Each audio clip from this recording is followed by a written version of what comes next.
सही, आज आगे चलते हैं और मजीद चीजों के बारे में देखते हैं।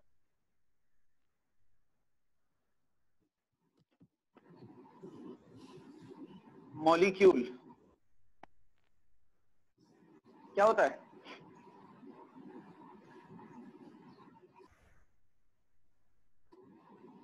दो या मिला combination of atom. Yes sir, combination of atoms. Combination of atom, ठीक है।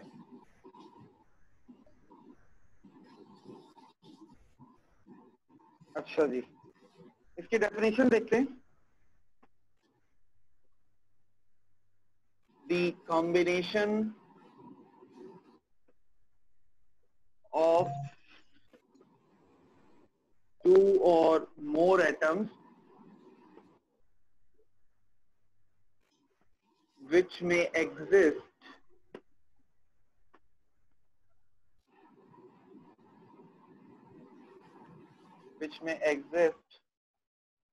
free in nature। अच्छा, ये नोट तो करते हो ना इसको साथ साथ जो बोर्ड पे लिख रहा हूँ? ऐसा तो नहीं है कि बोर्ड की चीजें नोट ही नहीं कर रहे तुम लोग?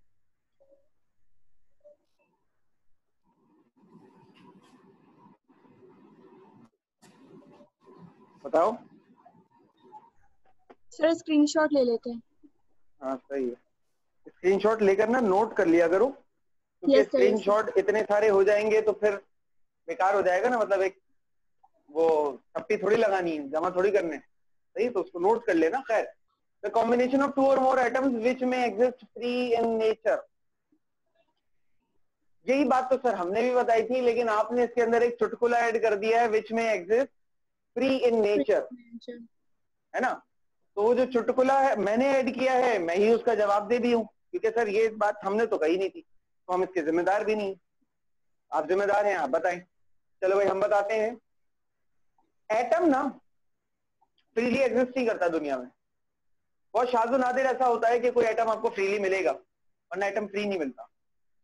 मतलब अल्लाह ताला ने ना, हम कहते हैं कि अल्लाह ताला ने इस दुनिया में एलिमेंट्स बनाए हैं और उन एलिमेंट से दुनिया बनी है, ऐसा ही है ना? यही कहते हैं हम? Yes sir. ठीक है, हम यही कहते हैं। लेकिन एक बात सच सच बताऊं, अल्लाह ने एलिमेंट्स भी नहीं बनाए, अल्लाह ने असलियत में कंपाउंड बनाए हैं। उन कंपाउंड से जब हमने अलग करने शुरू किए तो हमें पता चला कि अल्लाह ने पूरी दुनिया खल्क कर दी और सिर्फ 92 एलिमेंट्स का इस्तेमाल किया, पूरी दुनिया खल्क कर दी। अब कोई परेशान हो जाए, सर एलिमेंट्स तो 118 हैं, आप कह रहे हैं 92। बेटा 118 में से 92 नेचुरल है, बाकी जो 24 है ना वो सिंथेटिक हैं। बाकी एलिमेंट्स सिंथेटिक हैं, वो नेचुरल नहीं है। इस वजह से 24-26 जो बाकी एलिमेंट बचते हैं वो सिंथेटिक होते हैं, यानी कि उनको बनाया है हमने, वो असलियत में कुदरती तौर पर नहीं पाए जाते। तो 92 एलिमेंट्स हैं जिससे अल्लाह ने पूरी दुनिया को खल्क कर दिया है। और अल्लाह ने जब खल्क किया है तो अल्लाह ने बनाए कंपाउंड्स हैं, एलिमेंट्स नहीं बनाए। हमने उन कंपाउंड्स में से तोड़ तोड़ के हमें इस एलिमेंट की जरूरत पड़ी, हमें सोडियम की जरूरत पड़ी, गए सोडियम क्लोराइड से सोडियम को निकाल कर इस्तेमाल कर लिया। हमें क्लोरीन की जरूरत पड़ी, सोडियम क्लोराइड में गए, क्लोरीन निकाला, क्लोरीन का इस्तेमाल कर लिया। हमें सोडियम आयोडाइड की जरूरत पड़ी, हमने नमक में से सोडियम आयोडाइड में से आयोडीन निकाला, उसका इस्तेमाल कर लिया। हम कंपाउंड में से एलिमेंट निकाल कर इस्तेमाल करते हैं जिस भी मकसद के लिए हमें चाहिए होता है। कुदरती तौर पर अल्लाह ने कोई एलिमेंट्स के गड्ढे या जखीरे नहीं बनाकर रखे हैं कि वहां जाओ उस कमरे का गेट खोलो तो तुम्हें सोडियम का खजाना मिल जाएगा, वहां जाओ तो तुम्हें आयोडीन का खजाना मिल जाएगा। ऐसा कोई किस्सा नहीं है। अल्लाह ने बनाए कंपाउंड्स हैं और उन कंपाउंड से हम एलिमेंट्स निकालते हैं। तो वो जो बात कह रहे हैं ना कि विच में exist in free in nature, जो बात मैं कह रहा हूं वो इसका मतलब ये है कि मॉलिक्यूल जो है ना वो फ्रीली एग्जिस्ट करता है। एटम जो होता है ना वो फ्रीली एग्जिस्ट नहीं करता। एलिमेंट की का वजूद ना होना इस दुनिया में इस बात की गवाही है कि एटम जो है वो अनस्टेबल होता है। सिवाय नोबल गैस के एटम के जितने भी एटम्स होते हैं वो अनस्टेबल होते हैं। फिर रिपीट कर रहा हूं, सिवाय नोबल गैस के एटम्स के जितने भी एटम्स होते हैं वो अनस्टेबल होते हैं। और जैसे ही उनको मौका नजर आता है कहीं से भी जुगाड़ करते हैं और जुगाड़ करके बॉन्ड बना लेते हैं। जब बॉन्ड बना लिया तो कंपाउंड बन गया, कंपाउंड बन गया तो वो एटम किसमें तब्दील हो गया? मॉलिक्यूल में। तो मॉलिक्यूल जो होता है ना वो फ्रीली एग्जिस्ट कर सकता है नेचर के अंदर, बट एटम फ्रीली एग्जिस्ट नहीं कर सकता ड्यू टू इट्स अनस्टेबिलिटी। ये बात चुटकुला समझ में आया बेटा जो आखिरी में लिखा था मैंने? सर आपने नोबल गैस का क्या बताया था, एक बार फिर बता दें। बेटा नोबल गैस के जो एटम्स होते हैं ना वो स्टेबल होते हैं, they exist free in nature, वो फ्री नेचर में फ्रीली एग्जिस्ट करते हैं बिकॉज ऑफ देयर स्टेबिलिटी, वो स्टेबल होते हैं इस वजह से। मॉलिक्यूल्स जो होते हैं, जैसे मैं मिसाल दूं, वाटर है तो वाटर में H2O, 2 हाइड्रोजन के एटम्स हैं और 1 ऑक्सीजन का एटम है। तो जो पूरा एक मॉलिक्यूल है आपके सामने, ये मॉलिक्यूल स्टेबल होता है, ठीक है ना, ये मॉलिक्यूल स्टेबल है, फ्रीली एग्जिस्ट कर सकता है। बट अगर मैं सिर्फ और सिर्फ हाइड्रोजन के एटम की बात करूं ना, it will not exist as this. ये क्या करेगा, इसको अगर कोई और नहीं मिलेगा ना बॉन्ड बनाने के लिए, कोई और नहीं मिलेगा, ये खुद क्या करेगा, ये अपने ही जैसे दूसरे हाइड्रोजन को पकड़कर क्या कर लेगा, H2 बना देगा। कोई और नहीं मिल रहा तो चल भाई तू ही आ जा, तू ही स्टेबल हो जा, सही है। कोई और नहीं मिला तो अपने पार्टनर को पकड़ के बॉन्ड बना लिया। असल जो चीज है वो ये है। क्लियर हो गई बात मेरी? Yes sir. ये हुजैफा अशरफी फर्स्ट ईयर के सेकंड ईयर के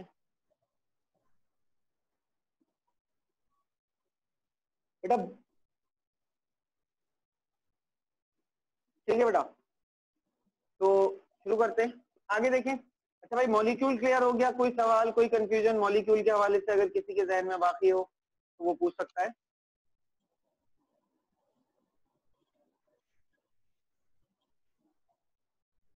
किसी के जहन में कोई सवाल नहीं है? सर जी बेटा। सर अगर हाइड्रोजन का एक एटम है और ऑक्सीजन का एक एटम, मतलब हाइड्रोजन ऑक्साइड, तो हम उसको कंपाउंड कहेंगे, इसे मॉलिक्यूल तो नहीं कहेंगे ना? मतलब अगर हाइड्रोजन के मतलब H2 होता है तो हम उसे कहते हैं कि हाइड्रोजन का मॉलिक्यूल है और ऑक्सीजन का एक एटम होता है। ये कह रही हो? Yes sir. बेटा ये हाइड्रोक्साइल आयन है, OH नेगेटिव आयन, ठीक है, हाइड्रोक्साइल आयन है और इसके पास बॉन्ड वैकेंसी है, बॉन्ड की जगह मौजूद है, ये खुद भी, ये भी अनस्टेबल है और ये भी ढूंढ रहा है कि इसको कोई मिल जाए इसके कंधे को सहारा देने के लिए, मतलब ओके इसको सर। सहारा देने के लिए, ठीक है। यस आगे सर। चले बेटा? Yes sir. ठीक है।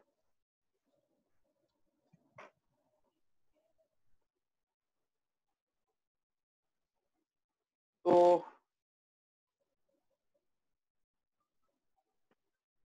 अगली बात या अगली डेफिनेशन हमारे पास है वैलेंसी। हाँ भाई आप बताइए क्या होता है वैलेंसी?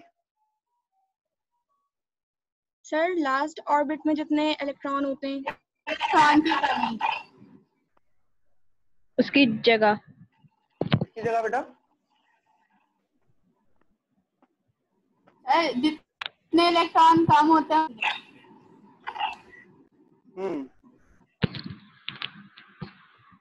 जितने इलेक्ट्रॉन कम कमी होते कमी हैं, को कहते हैं सर, जैसे कमी को, इलेक्ट्रॉन की कमी तो इसको वैलेंसी कहेंगे। और जो लास्ट वाली शेल होती है जिसमें इलेक्ट्रॉन की कमी होती है तो उसको वैलेंस शेल कहते हैं। तो वैलेंसी भी ऐसी हो गई। मैं इसको अगर ये कह दूं तो गलत तो नहीं कह रहा? Combining capacity of an atom is called valency, खत्म। किसी भी एलिमेंट की कंबाइनिंग कैपेसिटी क्या है? वैलेंसी है। भाई कोई भी एटम जुड़ता है, कोई एक इलेक्ट्रॉन देके कोई एक इलेक्ट्रॉन लेता है, कोई एटम इलेक्ट्रॉन देता है कोई इलेक्ट्रॉन लेता है, सही है। अगर आयोनिक बॉन्ड है सर, अगर कोवेलेंट बॉन्ड हो तो दोनों ही शेयर कर रहे होते हैं ना, फिर तो देने और लेने की कहानी नहीं बचती। हाँ भाई ऐसा ही है, फिर वहां पर भी वहां पर तो दोनों शेयर कर रहे होते हैं। तो हम बेसिकली जब वैलेंसी का जिक्र कर रहे होते हैं, वैलेंसी को हम अगर आयोनिक बॉन्ड की सूरत में बात करते हैं तो हम ये कहते हैं कंबाइनिंग कैपेसिटी, यानी किसी एटम के इलेक्ट्रॉन देने या लेने की सलाहियत। लेकिन अगर हम जनरल कैरेक्टरिस्टिक्स में बात कर रहे होते हैं या जनरली बात कर रहे थे, तो जो डेफिनेशन अभी आप लोगों ने मुझे बताई वैलेंसी के हवाले से, वो डेफिनेशन ज्यादा सही है। सही है। अच्छा बोर्ड अभी ब्लर हुआ है, थोड़ी देर में फोकस करके खुद ही सही हो जाएगा। मारिया आप कहाँ थी बेटा, इतनी लेट आ रही हैं आप क्लास में?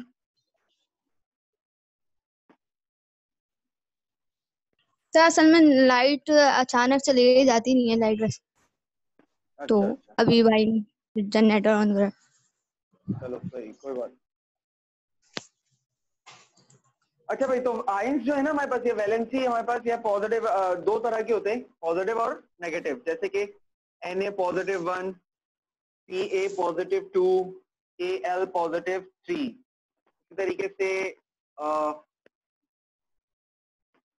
Pl नेगेटिव 1, S -2 और N -3 और hydroxyl negative, CO3 negative 2, HCO3 negative 2। ये होते हैं हमारे पास वैलेंसी। अच्छा, एक बात याद रखना, पॉजिटिव साइन का मतलब क्या होता है? पॉजिटिव साइन का मतलब होता है लॉस ऑफ इलेक्ट्रॉन, हमेशा याद रखना, लॉस ऑफ इलेक्ट्रॉन। और नेगेटिव साइन का मतलब होता है गेन ऑफ इलेक्ट्रॉन, यानी एक्सेस ऑफ इलेक्ट्रॉन या more than original capacity of electron. यानी कि अगर मैं Pl -1 कह रहा हूं, इसका मतलब इसमें एक इलेक्ट्रॉन एक्स्ट्रा है, ठीक है, एक इलेक्ट्रॉन एक्स्ट्रा है, जितनी इसकी औकात है उससे एक इलेक्ट्रॉन इसने अपने अंदर ज्यादा रखा हुआ है। कोई सवाल बेटा वैलेंसी के हवाले से?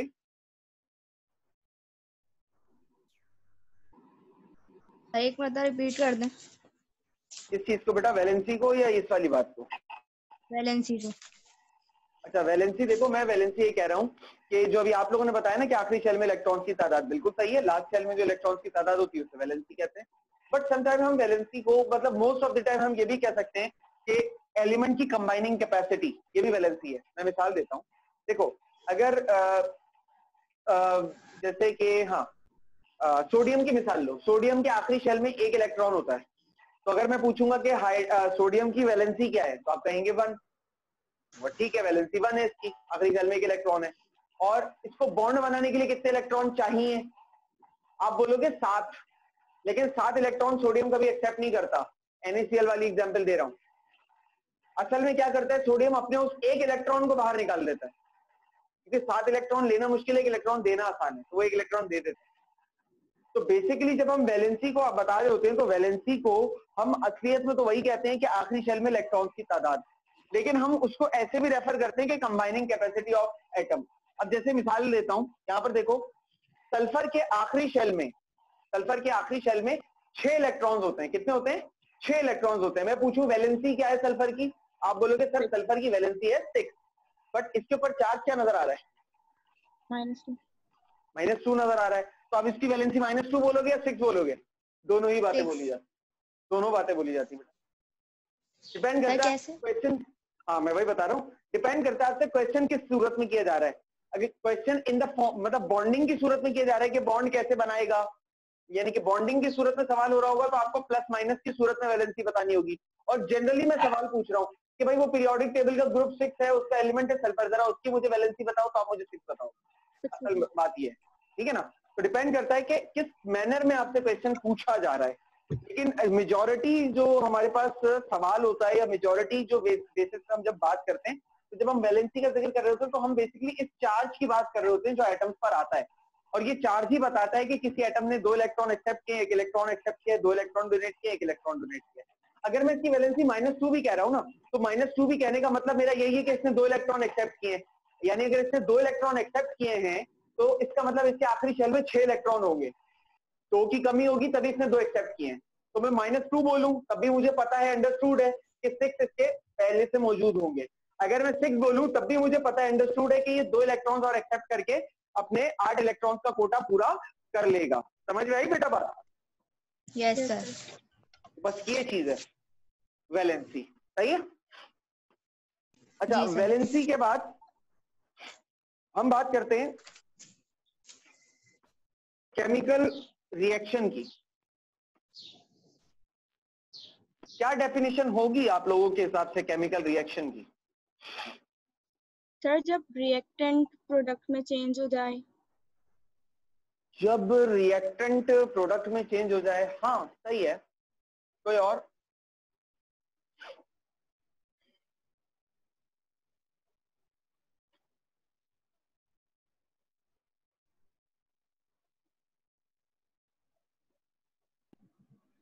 सर हाँ बेटा बोलो। किसी भी उसमें सब्सटेंस में कोई चेंज, तो उसको केमिकल चेंज। किसी क्या, दोबारा बोलो। किसी भी सब्सटेंस में कोई चेंज, किसी भी किस्म नहीं का। बेटा, ना ना ना ना, किसी भी किस्म का नहीं। जवाब अच्छा है, लेकिन थोड़ा सा ना लफ्जी एतबार से इसमें मसला है। मैं भी बताता हूँ। कोई और जवाब? इरिवर्सिबल चेंज किसी भी सब्सटेंस में। इरिवर्सिबल थिंग्स, हाँ अब तुम थोड़ा सा डीप में उतर गई। देखो सबसे पहले जो साहर ने बात की कि चेंज वाली, अच्छा देखो चेंज ना समटाइम्स फिजिकल भी होता है। जो फिजिकल चेंज होता है ना, समटाइम वो केमिकल रिएक्शन नहीं होता। समटाइम फिजिकल चेंज जो हो रहा है वो ड्यू टू केमिकल चेंज ही होता है, लेकिन sometime physical change chemical change नहीं होता, एक केमिकल रिएक्शन नहीं होता। तो इसलिए हम जब चेंज की बात करते हैं ना, तो we have to mention chemical change. हमें यहाँ पर लफ्ज का इस्तेमाल करना जरूरी। मैंने कहा था कि जवाब अच्छा है, बस ये कि लफ्जों का थोड़ा सा मसला है। तो लफ्ज आपने क्या इस्तेमाल करना था? केमिकल चेंज, क्योंकि चेंज दो तरह के होते हैं, फिजिकल चेंज और केमिकल चेंज। समटाइम्स कुछ फिजिकल चेंज ऐसे होते हैं जिसकी जो जब चेंज हो रहा होता है तो उसमें कोई केमिकल चेंज नहीं आता। यानी मैं एक मिसाल देता हूं कि जब हम चाय बनाते वक्त पानी में जब पत्ती डालते हैं तो पानी का कलर बदलता है, ठीक है। अब पानी का कलर बदलना फिजिकल चेंज है, but that physical change is govern by a chemical change, जो कि पानी के मॉलिक्यूल और पत्ती के मॉलिक्यूल के दरमियान जो केमिकल रिएक्शन हो रहा है उसके नतीजे में जो एक नेफ्रिन नाम का कंपाउंड बनता है उसकी वजह से कलर आता है।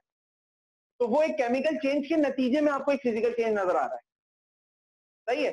इसी तरीके से जब हम बात कर रहे होते हैं फॉर एग्जांपल सॉल्यूशन की, यानी कि पानी में चीनी मिलाई, अब पानी का टेस्ट बदल गया, फिजिकल चेंज आ गया, लेकिन क्या कोई केमिकल रिएक्शन हुआ है चीनी और पानी के बीच में? नहीं, कोई केमिकल रिएक्शन नहीं हुआ। बात समझ में आया?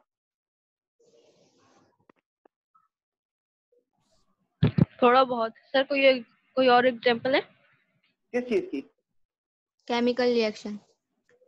केमिकल रिएक्शन की? ये हाँ फिजिकल चेंज वगैरह की, जो हमने अभी 2 एग्जांपल बताई हैं। यार फिजिकल चेंज की और एग्जांपल हो सकती है रिफ्रैक्टिव इंडेक्स। अब मसला ये कि रिफ्रैक्टिव इंडेक्स मैं समझा नहीं पाऊंगा अभी, थोड़ा सा उसके लिए लाइट के बिहेवियर को पढ़ना जरूरी है वो, लेकिन एक एग्जांपल वो अच्छी एग्जांपल है। आपके पास एक चैप्टर है ना फिजिक्स में, इसी साल फर्स्ट ईयर में ही है ना, चैप्टर नंबर 9। वो जब चैप्टर पढ़ोगे ना तो उसके अंदर ये चीज आएगी। जब एक्सरे डायफ्रैक्शन का जिक्र आएगा तो एक्सरे डायफ्रैक्शन और इंटरफेरोमीटर के बीच में एक टॉपिक है, वहां पर ये चीज थोड़ी सी समझ में आएगी कि सम टाइम फिजिकल चेंज जो है वो किसी केमिकल चेंज के गवर्न मतलब के पीछे नहीं होता। वो चेंज तो हो जाता है but that is not govern by a chemical reaction, वो किसी केमिकल रिएक्शन के नतीजे में नहीं होता। इसकी सबसे अच्छी और आसान एग्जांपल पानी के सॉल्यूशन की है, या मट्टी भी है। सस्पेंशन जो हम बनाते हैं तो सस्पेंशन में क्या होता है कि हम पानी के अंदर मट्टी डाल देते हैं, पानी का कलर बदल जाता है, पानी का टेस्ट बदल जाता है, बट पानी का टेस्ट और कलर बदलने की वजह कोई केमिकल रिएक्शन नहीं होता। वहां पर उसके अंदर एक चीज जरूर आ गई है जिसकी वजह से उसके कलर वलर में कुछ तब्दीली आई है, बट वहां पर कोई बॉन्ड नहीं बना हुआ होता, ठीक है।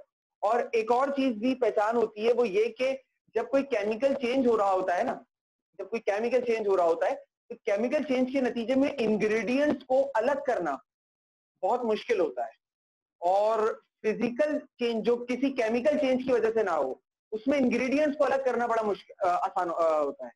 मैं इसको इस चीज को समझा देता हूँ तो शायद समझ में आ जाए। देखो पानी में पत्ती डाली तो पानी में जब पत्ती डालते हैं तो उसका जो कलर है पानी का वो कैसा ब्लैकिश सा हो जाता है ना, थोड़ा सा। Yes sir, brown. हाँ, ब्राउनिश ब्लैक कलर का कुछ कलर आ जाता है। अच्छा मैं आपसे कहूं कि इसके कलर को, यानी कि जो आपने पत्ती डाली है, आप जरा इस कलर को वापस पानी का बना दो, मतलब इसका कलर पानी जैसा होना चाहिए। आप बोलोगे कि सर पागल हो गए हो, मतलब इसमें से पत्ती निकाल भी दूं तो इसका कलर नहीं बदल सकता। क्यों नहीं हो सकता? क्योंकि उसमें कंपाउंड बन चुका है। अब कलर को वापस रिट्रीव करने के लिए क्या करना पड़ेगा? उस कंपाउंड को दोबारा खत्म करना पड़ेगा जो अंदर बन चुका है। अरे ये बात समझ में। लेकिन अगर मैं तुमसे कहूं कि पानी के अंदर मैंने मट्टी डाल दी है और मैं कहूं कि भाई मैं ये गंदा हो गया, मुझे इसको बिल्कुल साफ करके दो, आप बोलोगे सर अभी हो जाएगा। क्या करना है? सबसे पहले फिल्टर पेपर लगाओगे, सारी मट्टी छान के अलग कर दोगे। अब पानी में होगा गंदलापन, सही है, पानी में क्या होगा? गंदलापन होगा पानी के अंदर ना, क्योंकि मट्टी के कुछ पार्टिकल्स उसके अंदर ही रहेंगे। उसको क्या करोगे? बॉईल कर दोगे, सारा गंदलापन अलग हो जाएगा। एवापोरेट कर दो, पानी आपके पास डिस्टिल होकर साफ हो जाएगा। खत्म, सही है ना। तो फिजिकल चेंज जो बिना किसी केमिकल चेंज के हो रहा हो उसको सेपरेट आउट करना आसान होता है, लेकिन वो चेंज जो केमिकल रिएक्शन के साथ होता है उसको चेंज करना या उसको वापस रिट्रीव कर पाना बड़ा मुश्किल है। क्लियर हो गई बात अब बाहर आपको? सर जो यस सर। जी बेटा बोलो। सर जो आपने वो चाय वाली मतलब एग्जांपल जो बताई थी, तो वो केमिकल रिएक्शन हो रहा है ना? बिल्कुल हो रहा है। उसकी वजह सही। और जो वो पानी मिट्टी में मतलब वो नहीं है, केमिकल रिएक्शन नहीं कहलाएगा, वो बिल्कुल फिजिकल चेंज। बिल्कुल, वो जस्ट फिजिकल चेंज है, ओनली फिजिकल चेंज। और पानी और पत्ती वाली जो मिसाल दी है उसके अंदर दोनों तरह के चेंज हो रहे हैं, सही है। कलर भी चेंज हो रहा है, तो कलर का चेंज होना फिजिकल है, और कलर क्यों चेंज हो रहा है वो बेसिकली अंदर केमिकल रिएक्शन हो रहा है, कैफीन बन रहा है, दैट्स सही। मैं केमिकल रिएक्शन को ये कहता हूं कि mixing of 2 or more substances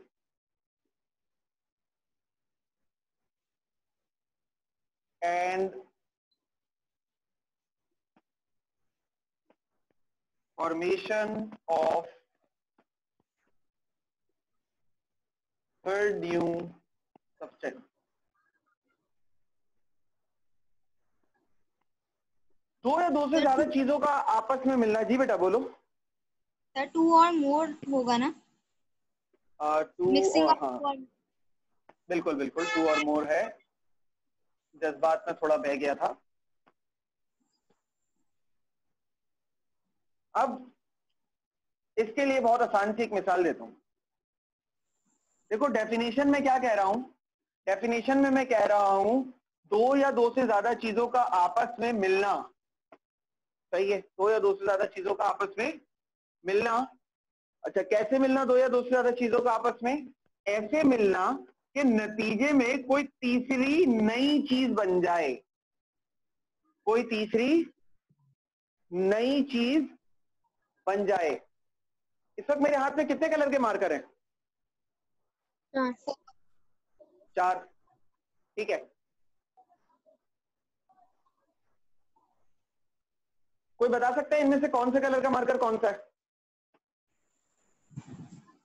no sir. No sir. नहीं। अभी तो बताया था कि तुम लोगों ने 4 कलर के मार्कर हैं। तो नजर आ रहे थे, अब आपने हाथ में छुपा लिए। नहीं मार्कर तो अभी भी तुम लोगों के सामने, मैंने हाथ में तो नहीं छुपाए ना। तो कलर छुपा लिए ना आपने। अच्छा अगर मैं कहूं कि ये चारों एक जैसे हैं, एक ही कलर के, मान लोगे? हाँ मान लेंगे। अभी मानना मान ही लेंगे, पड़ेगा। हाँ, क्योंकि अभी नजर नहीं हमें आ रहा एक ना अभी तो। जैसे। हाँ बिल्कुल बिल्कुल ऐसा ही है, अभी नजर नहीं आ रहा तो मानना ही पड़ेगा सर, जैसा आप कह रहे हैं वैसा ही है। अगर आप अभी दिन को रात कह रहे हैं तो हम मान भी लें, ऐसी वाली मिसाल है इसकी, तो बिल्कुल ऐसा ही है। अच्छा इसका ये मतलब होता है कि चीजों में फर्क जो है ना वो आप उनकी प्रॉपर्टीज की बुनियाद पर करते हो। इस वाली एग्जांपल से साबित हुआ, क्योंकि जब कलर नजर आ रहे थे तो फर्क कर पा रहे थे, और जब कलर नजर नहीं आ रहे तो फर्क नहीं कर पा रहे ना। तो यानी कि चीजों के दरमियान फर्क कैसे पैदा होता है? उनकी खुसूसियात से, उनकी प्रॉपर्टीज से। कोई भी चीज की आइडेंटिफिकेशन कैसे होती है? उसकी प्रॉपर्टीज से होती है, सही है ना। ठीक हो गया। अच्छा ये रिएक्शन कभी जिंदगी में होते हुए देखा है?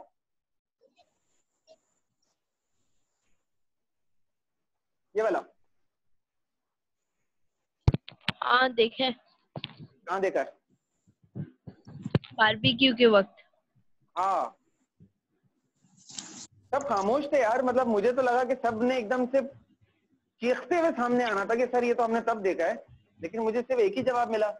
बिल्कुल बेटा, बारबेक्यू के वक्त आप लोगों ने ये रिएक्शन होते हुए देखा है। बारबेक्यू में कोयला जलता है, जब बारबेक्यू में कोयला जलता है तो ये रिएक्शन होता है, सही है। वो जो कोयला है वो बेसिकली क्या है? कोयला कार्बन है, हवा में मौजूद है ऑक्सीजन। वो कोयला जलते हुए हवा की ऑक्सीजन से रिएक्शन करता है और कार्बन डाइऑक्साइड बनती है, सही है भाई। सर अच्छा जी बेटा।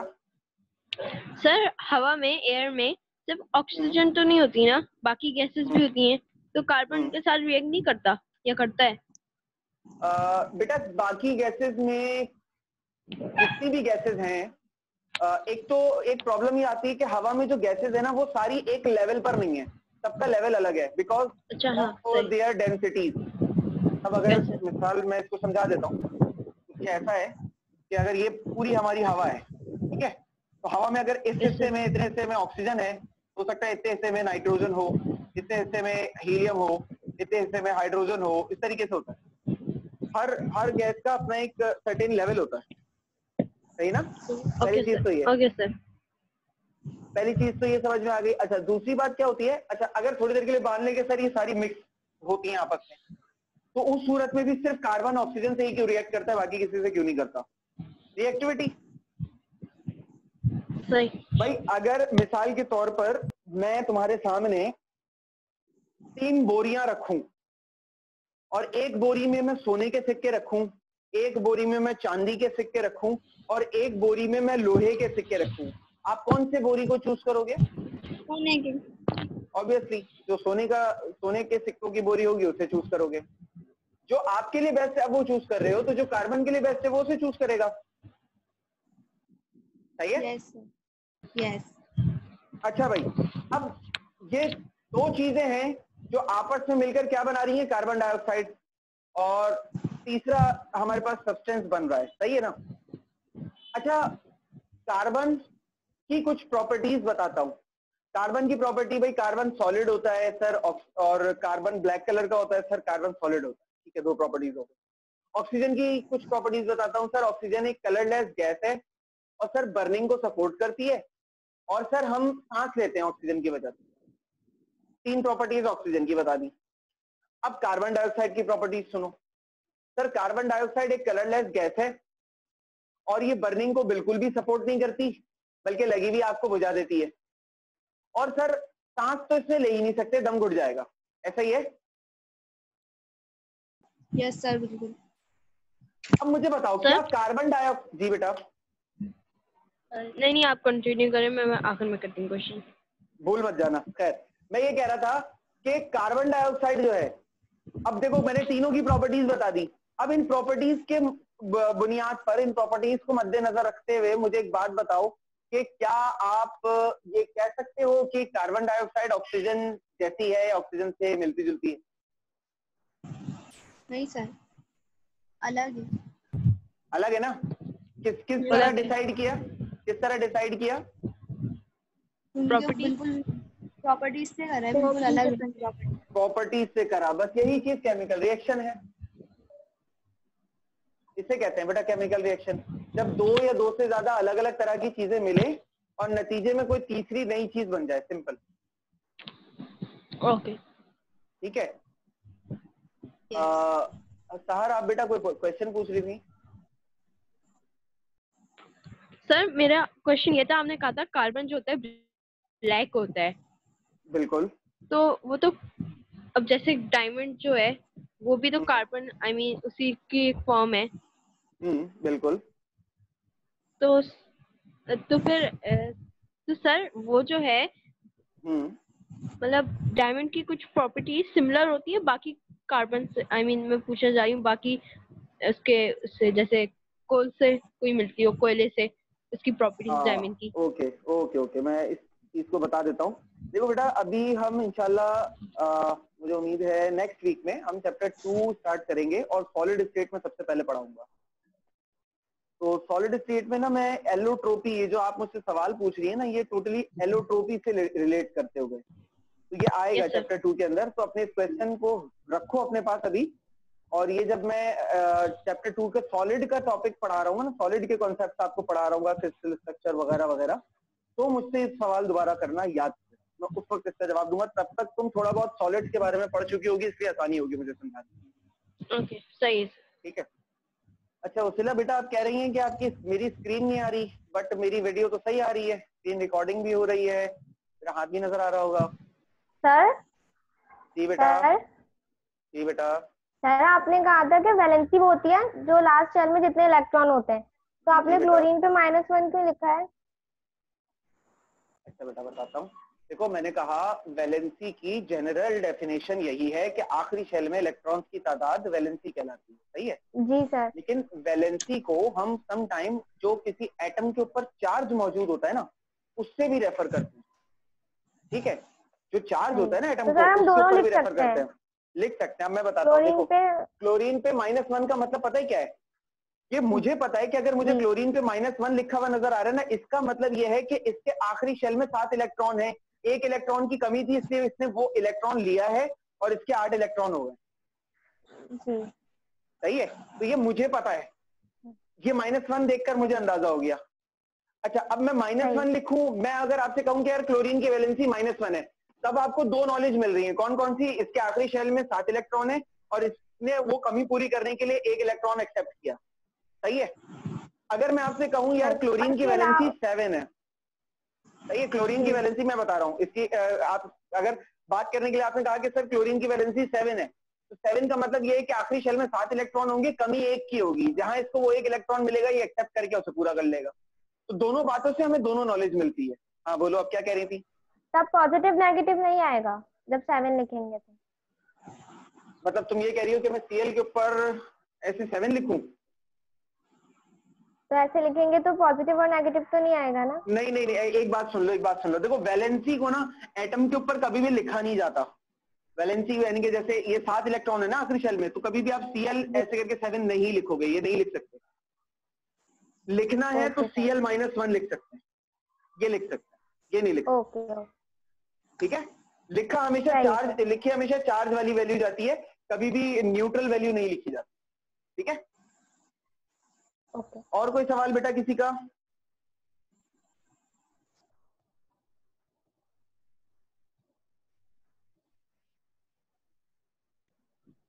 No sir. ओके, तो केमिकल रिएक्शन समझ में आ गया। आखिरी डेफिनेशन बस करवा रहा हूं जल्दी से, 3 मिनट का टाइम रह गया हमारे पास, जल्दी से इसको बस एक्सप्लेन करूंगा। Chemical bond, force or factor which holds two atom together, बस खत्म। मेरे ख्याल से केमिकल बॉन्ड तो वाज़ेह होगा, इतना ज्यादा इसमें प्रॉब्लम नहीं होगी, if I am not wrong. Chemical bond क्या है भाई, दो या दो से ज्यादा एटम्स को जोड़ने वाली जो ताकत या कुव्वत है उसे हम केमिकल बॉन्ड कहते हैं। दो एटम्स या दो एटम्स को जोड़ने वाली, ये दो मार्कर हैं अलग अलग, इन दोनों को जोड़ना चाहता हूँ। जोड़ने के बहुत सारे तरीके हैं, टेप लगा दूं, रबर बैंड लगा दूं, ग्लू लगाऊं इन दोनों के बीच में और ऐसे करके चिपका दूं, कोई सा भी तरीका यूज करूं, तो जो भी तरीका मैं यूज करूंगा उस तरीके के मुताबिक ये दोनों मार्कर जुड़ जाएंगे, ऐसा ही है। जैसे अभी ये दो मार्कर अलग है, ये हाथ में मेरे रबर बैंड है, मैंने रबर बैंड लगा दिया, अब ये दो मार्कर गिर नहीं रहे, ठीक है, ये दो मार्कर गिर नहीं रहे। तो यहाँ पर केमिकल बॉन्ड का किरदार, इन दोनों मार्कर को जोड़ने में केमिकल बॉन्ड का किरदार किसने अदा किया, इस रबर बैंड ने, सही है ना। इसी तरह एटम जब जुड़ते हैं ना, जैसे यहाँ पर कार्बन डाइऑक्साइड में एक कार्बन का एटम और इसके साथ दो ऑक्सीजन के एटम्स जुड़े होंगे, तो ये जो जब एक दूसरे से जुड़े होंगे ना, तो देयर इज सम फोर्स, यहाँ पर एटम्स के बीच में कोई फोर्स होगी मौजूद, जो नजर नहीं आ रही लेकिन है, सही है। That force is called chemical bond. कोई सवाल?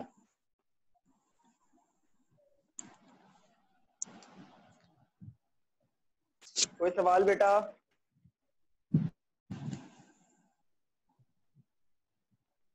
तो ये डेफिनेशन हमने क्या लिखी है? Force or factor which holds two atoms together, two or more atoms together, ठीक है। Okay sir. कोई सवाल बेटा किसी का? जल्दी पूछ लो, क्लास का टाइम कम रह गया और स्क्रीनशॉट्स ले लो जल्दी से, 1 मिनट से भी कम वक्त रह गया।